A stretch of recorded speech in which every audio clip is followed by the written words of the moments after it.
as the Indian economy continues its gloomy ride, there may be some sparks of hope, at least as far as the markets are concerned. Benchmark indices continue to scale new highs, FIIs are still pumping money, and investor sentiment largely remains positive.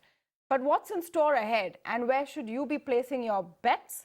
To get more on this, let's go across to ET now, Managing Editor Nikunj Dalmi, who had this very interesting conversation with Aswath Damodaran, Professor of Finance at the Stern School of Business at New York University, to get the macro picture. Nikunj?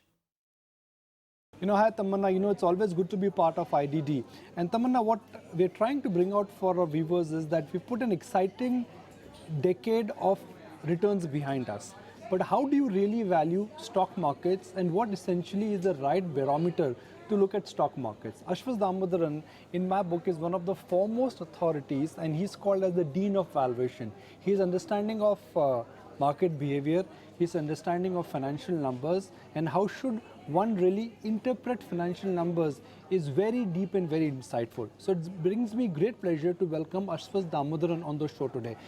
Professor Damodaran, thank you for joining us. Now, Professor Damodaran, you've always said that interest rates always play a very large role in the way how future discounting would be done. If one works with an assumption that interest rates in coming decade are unlikely to go lower, because from negative interest rates they cannot go lower, how does one go about valuing equities? You know what, I've been hearing that for the last 8 years, right? Interest rates are low, they're more likely to go up than go down. I don't disagree with it, but after 8 years, you got to stop and ask, maybe this is not an aberration, because for the last decade, at least in developed markets, people have been waiting for the other shoe to drop. They look at rates and say, there's no way rates can stay this low. They have to go back. But after about 8 or 9 years of the same phenomenon playing out and blaming the central banks every time this happens, maybe it's time we stopped and asked the question, maybe this is the way it's going to be. I think we live in a world, and this will be the world that we live in for a long time, of low rates and high risk premiums. It's a different world than the world we saw before the 2008 crisis, but I think it reflects the reality of markets now.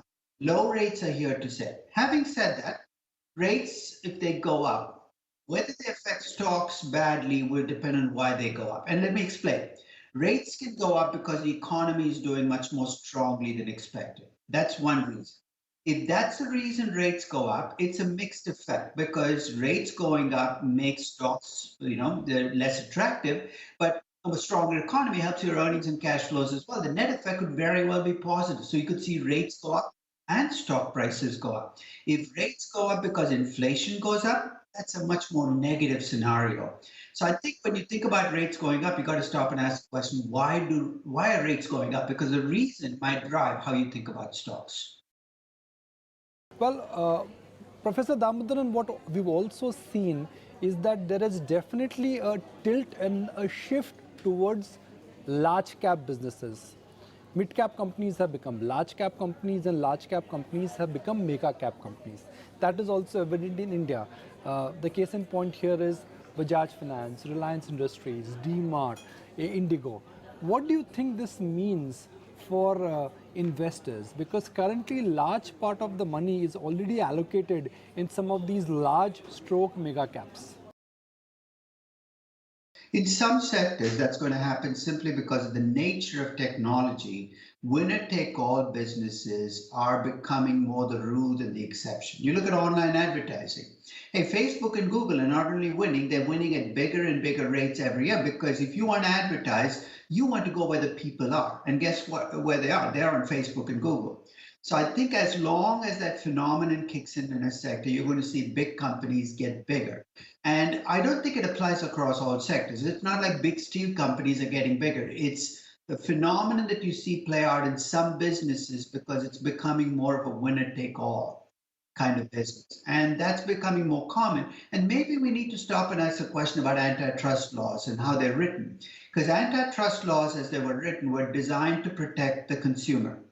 Unfortunately, when you think about using them against the Googles and the Facebooks of the world, these guys are not charging too high a price. They're charging too low a price. No consumer is complaining about Facebook saying, hey, they're charging me nothing for being on social media. That's wrong. So it's a very different world we live in. And I'm not sure the antitrust laws that were written 100 years ago for manufacturing companies can even be applied against the businesses of today.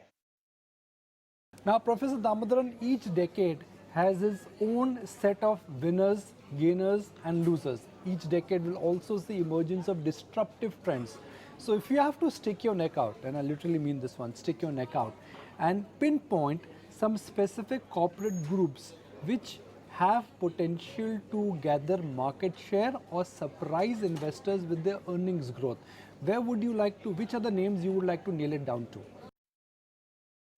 You know what? It's a crapshoot. I think on any given day, you can look at the Reliances, they're going to be the winners. I think this is going to be a place where every corporate group, it's not going to be a question of skill, it's going to be a question of luck that's going to determine who the winners and losers are. I know that's not what we're supposed to do. We're supposed to have skill and savvy management, but sometimes being in the right place at the right time is vastly underestimated. So I'm going to hold my fire. I think I am happy with how the Tata Group has kind of evolved since their corporate governance struggles. The question is, can they be aggressive enough in the space? Because this is a space that requires that you do things where you don't see the results right away. Reliance with Jio has clearly made that leap into a space where I think it's not doing it because it wants to sell a telecom service. It wants a platform to sell out the stuff. They've set up for that. Let's see if it actually works out. So I would keep my eyes on how much a family group is willing to experiment in these spaces and be willing to lose money.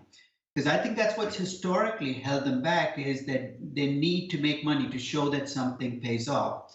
And you have to be willing to kind of lose money for a long period. I said, you almost have to model yourself on what Amazon did, which is you enter, you're patient, you lose money, but eventually you win out. And family groups have the capital to survive these fights. So they have an advantage that they should put to good use.